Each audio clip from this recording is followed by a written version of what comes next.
مدينة مسكرة جرت الإمام مهدي الحق دي كلام التفسير مزعج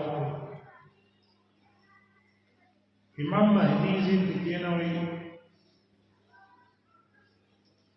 يهود أغير منتظر دي يوم إمام غائب شغيل الدجال بلدي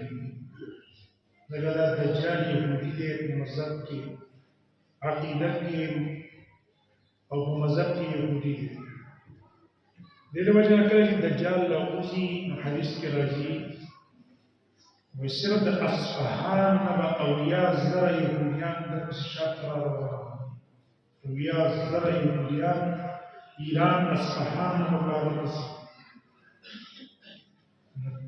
یو علم دجال منتظر چې دجال